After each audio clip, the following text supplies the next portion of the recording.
Dans ce 20h, le compte-rendu de l'audience accordée par le président Alassane Ouattara à la mission conjointe d'évaluation de la Banque mondiale, du Fonds monétaire international et de la Banque africaine de développement, mission d'évaluation du programme économique et financier de la Côte d'Ivoire. À la primature, le Premier ministre Daniel Kablan-Duncan a reçu des experts internationaux dans le cadre d'une mission d'évaluation du processus de Kimberley. La mission d'évaluation vise la levée de l'embargo sur le diamant ivoirien. Les présidents maliens et français ont prôné ce mardi à Paris la vigilance face à la menace terroriste. Et sur place au Mali, il y a eu des accrochages entre soldats et rebelles Touareg dans le nord. Le chef de l'État malien a décidé d'écourter sa visite en France. Voilà pour le sommaire. Bonsoir et bienvenue à cette demi-heure d'information. Commençons par le palais présidentiel où les conclusions de la 4e réunion du programme économique et financier de la Côte d'Ivoire ont été présentées au chef de l'État par le chef de la mission conjointe d'évaluation de la Banque mondiale, du Fonds monétaire international et de la Banque africaine de développement, le compte-rendu de Awa Touré. La mission conjointe d'évaluation Banque mondiale, Fonds monétaire international et Banque africaine de développement a pris fin ce mardi 1er octobre. Le chef de cette mission, Michel Lazare, et sa délégation sont venus présenter au président de la République Alassane Ouattara les conclusions de la 4e revue du programme économique et financier. Les conclusions font que nous sommes tout à fait satisfaits des avancées de l'économie ivoirienne. La mission retournera à Washington et recommandera à la direction du fonds et au conseil d'administration ultérieurement l'approbation de la 4e revue au titre de ce programme. Nous constatons avec plaisir que la politique du gouvernement qui vise à stimuler la croissance et au travers de cela créer des emplois, augmenter le pouvoir d'achat, faciliter l'accès aux services publics et d'une manière générale augmenter les conditions de vie de la population trouve ses traductions concrètes maintenant. La croissance, par exemple, est forte en 2013, elle restera forte en 2014.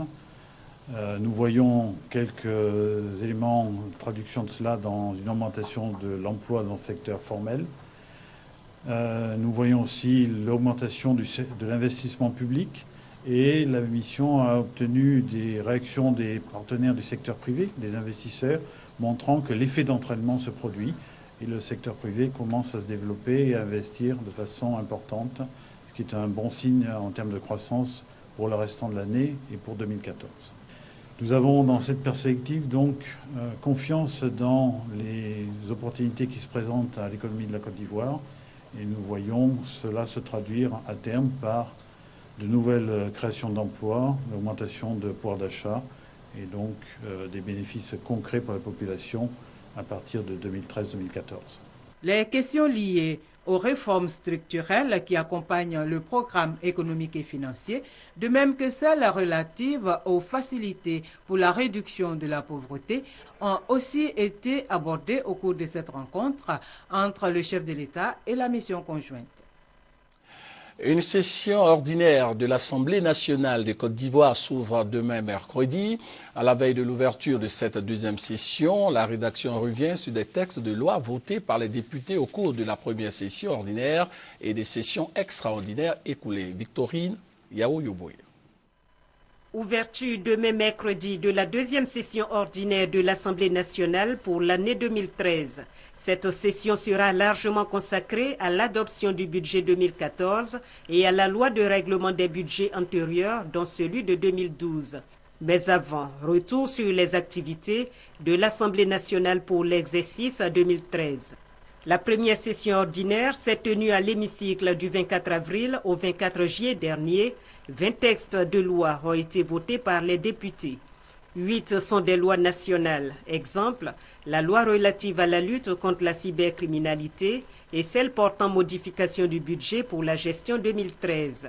Les 12 autres textes de loi sont des conventions internationales que le Parlement a autorisé le président de la République à ratifier. C'est le cas de la Convention de Bâle sur le contrôle des mouvements transfrontières des déchets dangereux et leur élimination. Les Ivoiriens souhaitaient la ratification de cette convention pour prémunir la Côte d'Ivoire d'un autre scandale de déchets toxiques. En plus de la première session ordinaire, l'Assemblée nationale a convoqué 4 sessions extraordinaires de janvier à août 2013. Elles ont permis aux parlementaires de voter 8 autres lois portant sur la vie de la nation. Citons entre autres la loi sur le foncier, celle relative à l'acquisition de la nationalité ivoirienne et le texte de loi d'habilitation autorisant le président de la République à prendre par ordonnance des mesures en matière économique et sociale pour la gestion 2013. Ce sont donc au total 28 lois qui ont été votées par les députés de janvier à août 2013.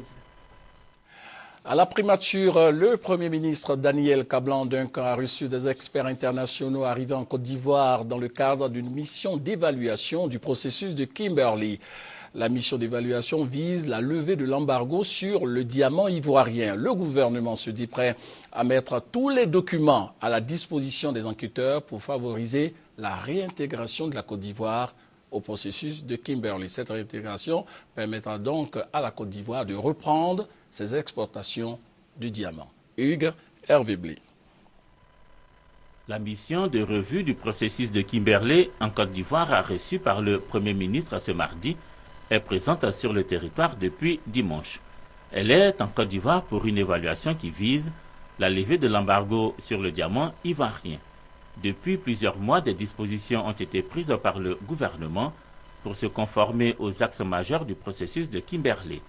Jusqu'à dimanche, la mission a l'occasion d'apprécier les actions du gouvernement dans ce sens. Notre souhait à nous tous, c'est de voir la Côte d'Ivoire retrouver sa place au sein de la grande famille du processus de Kimberley.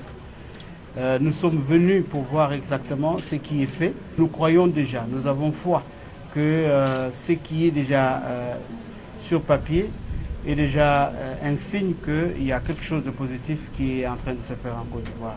La mission de revue du processus de Kimberley en Côte d'Ivoire visitera à Abidjan comme à l'intérieur du pays les acteurs intervenant dans le processus d'exploitation du diamant depuis l'extraction jusqu'à l'exportation. Sur ce problème de diamant, sachez que l'embargo onusien décrété en 2005 prive la Côte d'Ivoire d'importantes ressources financières générées par la filière diamantifère. Ce mardi s'est ouvert un atelier consacré à la relecture du code minier ivoirien. Il s'agit au cours de cet atelier de permettre à la Côte d'Ivoire de disposer d'un code minier moderne. Permettre à la Côte d'Ivoire de disposer d'un code minier moderne en phase avec les évolutions actuelles, c'est ce que vise l'atelier ouvert ce mardi. Relatif à la relecture du code minier ivoirien, il réunit secteur privé, société civile, institutions de financement, partenaires au développement et ministères impliqués dans la politique minière. Après près de 2 décennies de mise en œuvre, il s'avère nécessaire de moderniser et d'adapter notre législation minière pour tenir compte des évolutions technologiques, techniques, sociales, environnementales et des enjeux du développement du moment. L'atelier devrait jeter les bases d'un développement accéléré du secteur minier en Côte d'Ivoire. L'État est en effet décidé à faire du secteur minier et pétrolier, qui contribue à hauteur de 1% dans le produit intérieur brut, la deuxième mamelle de l'économie nationale après l'agriculture. Le président de la République a instruit les ministres qui ont eu en charge sa rédaction de faire en sorte que le code minier ivoirien présente les principales caractéristiques suivantes. Être compétitif par rapport aux meilleures pratiques. Contribuer à l'accroissement des investissements en permettant aux entreprises d'avoir une rentabilité adéquate de leur investissement. Permettre à l'État d'avoir des revenus adéquats en termes de contribution du secteur. Tenir compte de la nécessité de préserver l'environnement pendant et après la période d'exploitation du minerai. Contribuer à l'accroissement de l'emploi, particulièrement au niveau local. Assurer une plus grande responsabilité sociétale des entreprises, notamment au niveau des communautés. Développer progressivement une industrie de transformation. Rédigé dans un cadre consensuel, le nouveau code minier devrait assurer à la Côte d'Ivoire des revenus substantiels, tout en garantissant aux opérateurs privés une rentabilité de leur exploitation et aux populations riveraines des mines des retombées en termes de développement local. Le ministère chargé des ressources animales et halieutiques organise un atelier qui a pour objectif d'assurer la sécurité alimentaire dans la consommation des produits de la pêche. Cet atelier mettra donc un accent tout particulier sur la qualité de ces produits. Les participants sont en grande partie des formateurs en technologie des produits de la pêche. Compte rendu, Serge Gangomé, Chantal Eouba. Rendre plus compétitifs les produits de la pêche ivoirienne sur le marché international d'une part et d'autre part, assurer de façon continuelle la sécurité alimentaire des consommateurs de ces produits. C'est le défi que le ministère des Ressources animales et halieutiques veut relever, d'où cet atelier de formation et de perfectionnement des formateurs en technologie et assurance des produits de la pêche. Il faut connaître les mécanismes d'altération, donc il faut que le poisson se gâte. Il faut connaître comment éviter que le poisson se gâte. Il faut connaître la réglementation internationale. Prenant part à l'ouverture de cet atelier, Kwasi Adjoumani, ministre des Ressources animales et halieutiques, a partagé avec les participants la vision du gouvernement sur la sécurité alimentaire. Le gouvernement a inscrit dans l'ordre de ses priorités la sécurité sanitaire de ces produits comme l'un des objectifs de sécurité alimentaire à atteindre préalablement à leur mise sur le marché au niveau national, sous-régional et international. Le présent atelier s'inscrit dans la droite ligne de ces objectifs nationaux définis par son Excellence M. Alassane Ouattara, président de la République de Côte d'Ivoire. La quantité de poissons destinée à la consommation est estimée annuellement à 320 000 tonnes, alors que la production nationale est limitée à plus de 49 000 tonnes. Et pour pallier ce déficit, le pays doit importer 80% de ses besoins en poissons. Cet atelier de formation, qui va durer 3 jours, permettra également aux participants de mieux s'outiller pour augmenter la production nationale. Autre actualité, la deuxième rencontre africaine des chercheurs en approche écosystème et santé humaine s'est ouverte ce matin.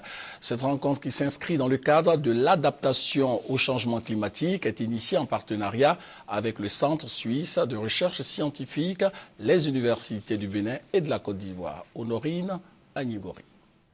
Adaptation des populations aux changements globaux, la place des nouvelles approches pour le changement de comportement. C'est autour de ce thème que 200 participants, décideurs et chercheurs de 35 pays échangent leurs expériences à Grand-Bassam. Il s'agit de s'appuyer sur la recherche pour résoudre les problèmes de santé qui minent le continent africain. Car avec une population de près d'1 milliard d'habitants, représentant environ 14% de la population mondiale, l'Afrique enregistre 25% de décès dans le monde. Les changements climatiques, les migrations et l'urbanisation, avec leurs effets négatifs sur la santé, sont entre autres des causes de mortalité. C'est une approche qui combine la société avec l'environnement en prenant comme indicateur principal la santé. Et en intégrant ces approches dans les systèmes de santé, les chercheurs, les praticiens et les décideurs peuvent réellement contribuer à répondre à la complexité que nous vivons dans ce monde aujourd'hui. Pour les participants, il faut un changement de mentalité et de comportement des populations pour atteindre les objectifs escomptés. La santé rime avec l'environnement et qu'il est important de pouvoir entretenir son environnement pour être en bonne santé. C'est pour permettre aux États africains d'atteindre les objectifs du millénaire pour le développement en 2015 sur le plan de la santé et de l'environnement que se tient cette rencontre. Retenez que le monde entier célèbre ce mardi 1er octobre la Journée internationale des personnes âgées, journée instituée par les Nations Unies en 1990. La 9e édition du Forum Africa Telecom People s'est ouverte ce matin autour du thème « Quelle application innovante pour l'Afrique après les 3G ?» Organisé par Réseau Télécom Network, le forum bénéficie de l'appui du ministère de la Poste et des TIC, des technologies de l'information et des télécommunications. Ce forum s'est ouvert en présence des délégations venues du Congo, de la Tunisie, du Niger et du Gabon. Et puis Amadoun Touré, secrétaire général de l'Union internationale des télécommunications, institution spécialisée des Nations Unies, est arrivé ce soir à Abidjan pour une visite officielle. Il sera reçu par le chef de l'État, le président Alassane Ouattara. De la politique à présent, avec tout d'abord la mobilisation des militants du PDCI de l'extérieur à l'occasion du 12e congrès de leur parti qui s'ouvre le jeudi prochain. Pour cette participation effective des Ivoiriens de la diaspora, eh bien, le président de la Fondation Espoir du PDCI, Zié Koulibaly, était à Paris pour le message de la sensibilisation. À quelques jours du 12e congrès du PDCI, Parti démocratique de Côte d'Ivoire, les tendances pour la présidence du parti se précisent. La Fondation Espoir du plus vieux parti de Côte d'Ivoire choisit Henri Konan Bédié au poste de président du PDCI. Le président de la Fondation Espoir de Paris, Zié Koulibaly, a affiché sa position lors de la rentrée politique de son organisation, effectuée à Paris, en France, le 21 septembre dernier. C'est dans la diaspora que la démocratie a été sauvée dans notre pays. Par vos messages et par vos prières et par vos contacts. Mes chers frères, si la diaspora a œuvré pour le retour de la paix, c'est parce qu'en Côte d'Ivoire, il y avait un stabilisateur, un démocrate, un sage, un homme de paix qui a fait un travail de fond et un homme de conviction qui a préparé le terrain de la victoire des enfants de Félix Houphouët-Boigny. Cet homme, c'est bien Aimé Henri Konan Bédié. 3 intentions de candidature se sont manifestées pour la présidence du PDCI. Il s'agit notamment du président actuel, du secrétaire général, du président de la jeunesse du parti. Du 3 au 5 octobre se tiendra au Palais des Sports de Treichville à Abidjan le 12e congrès de la formation politique, au cours duquel sera élu le président du parti. Depuis le lancement de la campagne pour la présidence, les soutiens favorables à chaque prétendant ne cessent de mobiliser les voix pour les élections.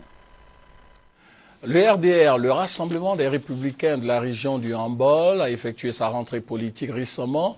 Cette rentrée a été marquée par un meeting tenu à Katiola en présence des autorités municipales de la commune. Compte rendu, Brahima Doumbia, Charles Tatou. L'investiture du nouveau maire de Katiola, Kamara Thomas, a servi de prétexte aux militants du Rassemblement des Républicains RDR de la région du Hambol pour battre le rappel des troupes à travers une véritable démonstration de force. Plusieurs personnalités du parti y ont effectué le déplacement, donnant ainsi un cachet spécial à la cérémonie de Katiola. Entre autres cadres du RDR venus, le ministre d'État, secrétaire général de la présidence, Amadou Koulibaly, Madame la ministre de la Solidarité, de la Famille, de la Femme et de l'Enfant, Anne Désiré Ouloto, le secrétaire général par intérim du RDR, Amadou Soumaro, et le secrétaire général de la Grande Chancellerie, le professeur Yacouba Konaté, représentant la Grande Chancelière, Henriette Dagri Diabaté. L'objectif de ce rassemblement est d'exhorter les filles et fils de Katiola à l'attente et à l'union pour le développement de la région du Hambol. Ma présence traduit le soutien de tous les militants de notre grand parti au maire de Katiola.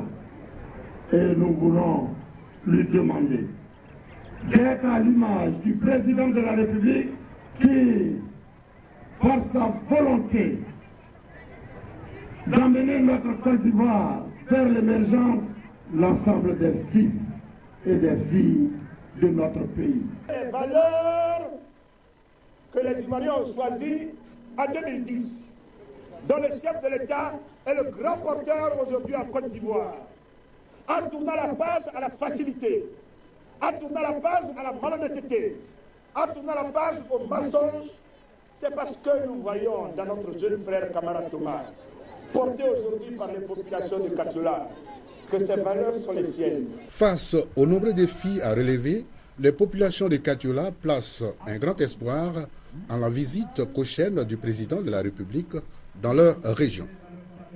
Et sachez que l'ancien leader des jeunes patriotes, Charles Blé Goudé, proche de l'ex-président Laurent Gbagbo est visé par un mandat d'arrêt international de la Cour pénale internationale. Ce mandat, émis depuis décembre 2011 pour des crimes contre l'humanité commis lors de la crise post-électorale, a été donc confirmé ce mardi 1er octobre. Rappelons que Charles Blé Goudé a été arrêté le 17 janvier dernier au Ghana et extradé dès le lendemain vers la Côte d'Ivoire. Et puis ce communiqué du ministère d'État, ministère de l'Intérieur et de la Sécurité. À l'occasion de la crise post-électorale, des militaires, policiers et personnels des corps paramilitaires de tout grade ont dû quitter le territoire national pour trouver refuge dans divers pays proches ou lointains. Le président de la République, son Excellence Alassane Ouattara, chef suprême des armées, dans un souci de réconciliation nationale, a demandé de surseoir à l'application du code de la fonction militaire relatif à la désertion. Dans ce cadre, il a plusieurs fois lancé un appel à leur retour au pays. Certains ont dû rentrer et occupent des postes de responsabilité au sein des forces de sécurité et de défense. D'autres ne l'ont pas encore fait. C'est pourquoi, à l'issue de la dernière réunion du Conseil national de sécurité du 18 septembre 2013, le président de la République lance un dernier appel pour le retour des exilés militaires et paramilitaires à compter du 1er octobre jusqu'au 30 novembre 2013, délai de rigueur. Passé ce délai, la désertion sera constatée et les mesures réglementaires appliquées, notamment la radiation des effectifs des forces républicaines de Côte d'Ivoire, de la gendarmerie nationale, de la police nationale et des forces paramilitaires. Poursuivons donc l'actualité au cours de ce salon professionnel du tourisme et des voyages de Paris. Une journée spéciale a été consacrée à notre pays, la Côte d'Ivoire, une occasion pour la délégation ivoirienne de présenter les richesses touristiques du pays. Retour donc à Paris avec Mamadou Kouassi. Une journée ivoirienne au 35e salon Top Reza, salon professionnel du tourisme et des voyages. Une journée faite de présentation d'atouts touristiques de la Côte d'Ivoire. Pour l'occasion, l'accent a été mis sur le chocolat et l'écotourisme à travers la forêt de Taï, avec les singes intelligents et le circuit du cacao. Et tous les visiteurs ont pu se rendre compte que la Côte d'Ivoire regorge de certaines spécificités uniques au monde. Donc nous avons également mis un peu en avant notre culture. La culture ivoirienne, qui vous le savez, est diversifiée, elle est plurielle. Vous voyez que lorsque vous partez d'un point A à un point B de la Côte d'Ivoire, il y a une variété qui permet une expression plurielle. Et tout ça, c'est des éléments qui aguichent, des éléments qui attirent les visiteurs. Les présentations de films et la séance de dégustation de chocolat ont permis aux visiteurs du stand Aquaba de la Côte d'Ivoire d'apprécier la richesse culturelle et écologique dont dispose notre pays. Ah oui, super. Vraiment, c'est des fruits avec un petit peu de chocolat et je peux vous dire que je suis vraiment gourmande. Et je vais terminer mon pot et je pense que je vais repasser tout à l'heure. Voilà, la Côte d'Ivoire, je ne connaissais pas du tout. Je suis passée justement pour me permettre de prendre la documentation. Ce goût de sucré salé très doux avec le chocolat, c'est magnifique. C'est ce qui représente d'ailleurs l'Afrique. L'Afrique, ce sont des couleurs, des saveurs et tout ce qui est très beau. Merci. Je connais pas grand chose de la Côte d'Ivoire. Je sais qu'il y a du chocolat, c'est tout ce que je sais. Donc je sais qu'il y a du chocolat, c'est tout. Après, c'est vrai que je connais pas grand chose de la Côte d'Ivoire. Mais ça m'intéresserait d'y aller. La balade lagunaire, la restauration, le circuit du cacao, les hôtels, ainsi que la reprise des vols domestiques sont autant de propositions qui pourraient intéresser les visiteurs. Ils souhaitent emprunter la destination Côte d'Ivoire afin de visiter et toucher du doigt les éléments filmés proposés.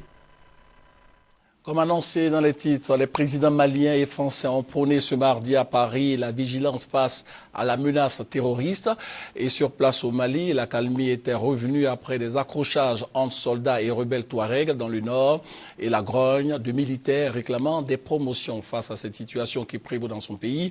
Le chef de l'État malien, Ibrahim Boubacar Keïta, a décidé d'écourter sa visite en France.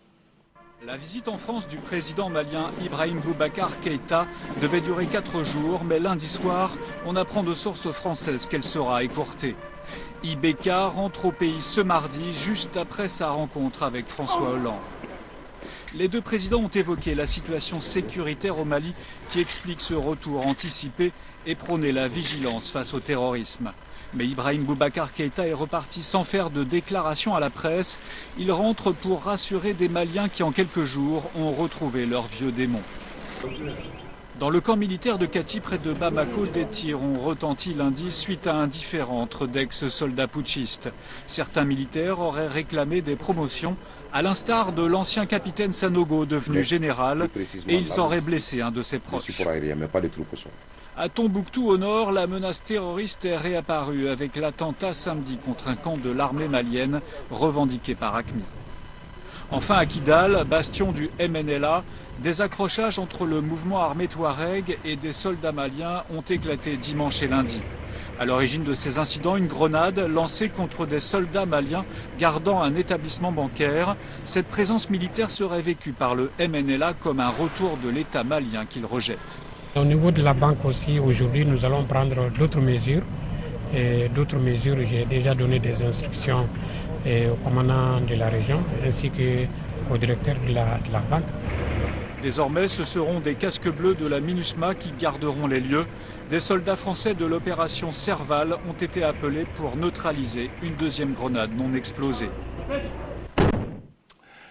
Du sport à présent, le samedi 12 octobre prochain, au stade Félix Houphouët-Boigny, les éléphants de Côte d'Ivoire seront face aux Lions du Sénégal en match aller du dernier tour qualificatif pour le Mondial 2014 au Brésil. Avant cette rencontre, Alain Doumouya nous situe sur les enjeux.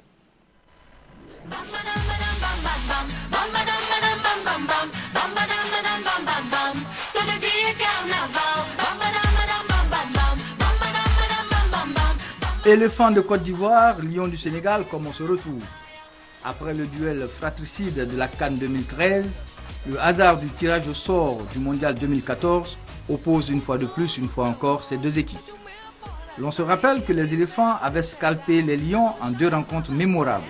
Après une victoire à l'arraché 4-2 à Abidjan, Didier Drogba, Yaya Touré et leurs coéquipiers avaient fait dormir le tout Dakar à 20h lors du match retour sur le score de 2-0.